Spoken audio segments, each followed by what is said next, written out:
watching the station covering all of the DMV. This is DC News Now. Well, good morning. It is a chilly start to our Thursday morning. This is a live look outside right now at the Washington Monument. Much different day in store in the weather department than compared to the last few days again, but we are expecting some rain later, but nothing like we saw the past few days. So we do want to say thanks for starting your day with us. Good morning. I'm Tanaya Wright. Yeah, good morning, Jim. Corey, James, Shanika, she's keeping an eye on those roads for you this morning to get you out the door. She's going to have more on those updates in just a second for you. Starting things, though, off with meteorologist Jackie Lair. She was busy yesterday eyeing that severe weather that was moving really all across the DMV. Today, though, a little bit calmer for folks, just some rain. Yes, we're going to be tracking some spotty showers, I would say later on this afternoon, and then later on this evening, those will eventually wind down. And then tomorrow is looking mainly dry for much of the area, which is the good news to round out the work week. Satellite radar, though, out there right now, we are seeing some snow showers breaking out towards Garrett County. Rest of the region, it is dry. Just a few pockets of some low visibility because of some fog. Watching as these showers back out towards the Midwest will continue to slide their way into our area. These will be on and off later on this afternoon. Just make sure you do have the umbrella on hand.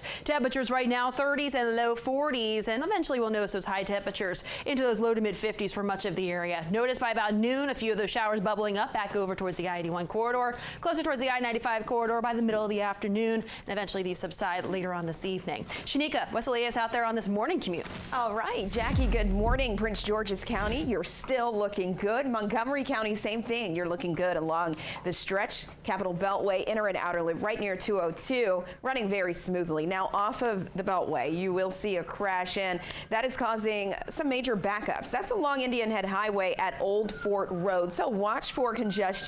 Many of you use the northbound side to get to the Capitol Beltway, and it is blocking the left side. Now, overall, you're looking good, top side, lower side, and even in the district. Thank you, Shanika. In the district, Mayor Bowser is getting pushback on her $21 billion budget proposal. The proposal for next fiscal year includes about $500 million in spending cuts. And Bowser also plans to increase sales tax to 7% by 2026. Now, she says this will offset spending and help fund Metro. However, some council members say this is not fair. We're cutting programs that help people with low incomes. We're also increasing sales tax. So we're hitting residents with the lowest incomes multiple times. You can't have programs that are growing by 8 and 10% every year when your economic base is only growing by 2%. Council members are expected to start hearings on the mayor's budget in the coming days. Meantime, some parents are concerned how changes to the district's budget are going to impact early childhood education. After the mayor unveiled the fiscal year 2025 budget, parents and teachers say they stand to lose nearly $300 million in much needed funding. Our Liberty Zabala joins us now live this morning in Northwest with more on all of this. Liberty, this is going to affect potentially a lot of people. Absolutely. Good morning, Tanaya and Corey. Well, parents and educators say that they are worried that these cuts could impact your child's future. And we're outside Communikids here, who is even sending emails to parents urging them to rally and contact their council members to stop these budget cuts. The Communikids executive director says the nearly $300 million funding cut to the Office of the State Superintendent of Education accounts for more than half of all budget cuts for fiscal year 2025. Educators say the cuts will impact free pre-K, subsidy, and DC healthcare for childcare programs. They also worry the cuts will affect the Early Childhood Educator Pay Equity Fund that they say is vital for subsidizing wages for educators to earn a living wage. Educators say these funds are necessary to keep highly trained and passionate teachers in district schools. Parents are especially worried the cuts may reduce the number of free pre-K spots Communikids receives for next year. However, it is important to note that according to the budget documents, the overall budget for the public school education system is about $100 million higher than the previous year. The budget is now in the hands of the City Council. And Communikids here is also urging parents to rally tomorrow at Samuel Gompers Park at 8 a.m. They're also urging them to submit written public comment to the council's budget hearing Oversight Committee hearing this morning. For now, live here in Northwest DC, Liberty Zabala, DC News Now. Liberty, thank you. And some new legislation is being suggested to stop DC kids from missing too much school. Mayor Bowser proposed the Uplift Amendment Act of 2024 at yesterday's budget hearing. The bill would connect truant students and their parents with the Department of Human Services, create temporary alternative schools for kids with behavioral issues, require mandatory family conferences with parents if the kid is charged with a violent crime, and limit diversion programs and plea deals for kids who commit armed violent crimes. However, the bill does not charge parents for the crimes their kids commit.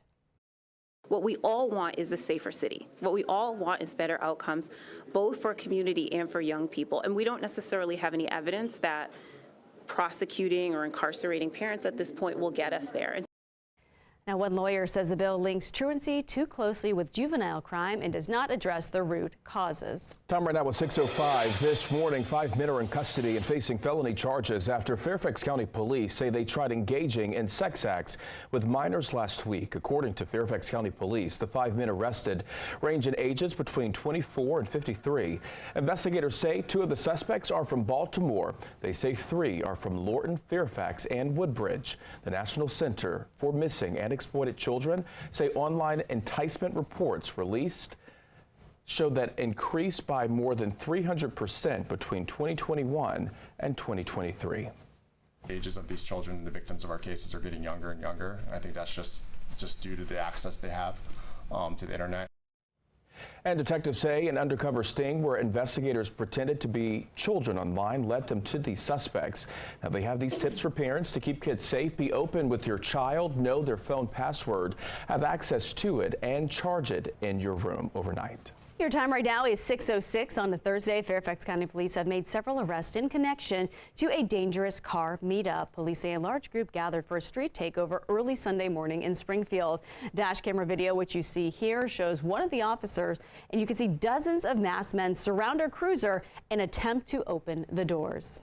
To then aggressively and criminally approach a police officer in a uniform, and I believe in an effort to drag her out of the cruiser and harm or kill her, that's unacceptable. This is not normal. More police arrived to help defuse the situation. One driver hit an officer and quickly drove away. That officer, we're told, is expected to be okay. First responders in Prince George's County will be honored today for their efforts in the Key Bridge collapse in Baltimore last week. Yeah, DC News Now's Jean-Marie Sissay is live at police headquarters. And Jean-Marie, we know the latest on this bridge collapse and how this is now showing how people in our area are also being honored too.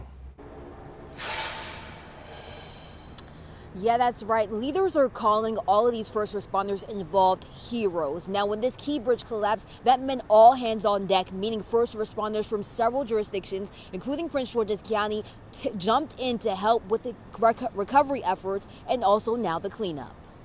Now, the Baltimore bridge collapse has impacted the state in so many ways. As the cleanup efforts are underway to help move that cargo ship from the Patapsco River, it also impacted port jobs. Today, the House will have a hearing in hopes of passing an emergency bill that would provide relief to the employees impacted by the port closure. The Senate introduced another version of this bill, which has passed, but now awaits a vote in the House.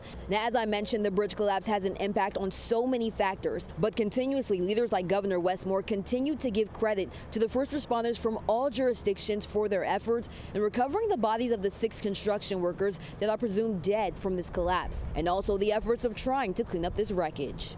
I also want to recognize our first responders, our emergency personnel, and also their families. To all of you, we say thank you. Being a small but a mighty state, Marylanders are rallying. Today, we stand stronger than ever, and people are raising their hands to serve. I could not be more proud.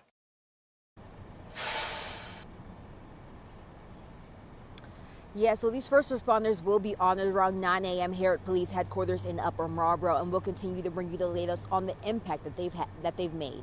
Now, reporting in Upper Marlboro, I'm Jean-Marie Sissay, DC News Now. Thank you. Time right now is 6:09. New this morning, a Maryland bill requiring high-rise residential buildings to install fire safety equipment. It is making its way to the governor's desk. This bill is called the Melanie Nicole Diaz Fire Safety Act. It passed the State General Assembly yesterday. Now, the bill would require new buildings to be equipped with sprinklers. Buildings without a sprinkler system would also be required to disclose that in the lease. This all comes after 25-year-old Melanie Diaz died in an apartment fire last year. Meantime, a bill to protect children's online data is being sent back to Maryland's House of Delegates. The Maryland Kids Code bill passed unanimously in the state Senate yesterday. However, a few amendments means the House must look at it again. If passed, the bill would require children-friendly websites to not share their data and provide ways for parents to monitor activity. Your time right now is 6:10 on a Thursday. The town of Herndon is barred from a countywide police training academy after the town's chief complained about Chinese signatures on trainees' graduation certificates. Herndon Police Chief Maggie DeBoard complained the academy director used Chinese characters to sign the graduation certificates from the Fairfax County Criminal Justice Academy. In an email, DeBoard said, quote, "I am requesting that they are issued certificates signed in English, the language that they are expected to use as an officer." Herndon officials are reviewing the incident.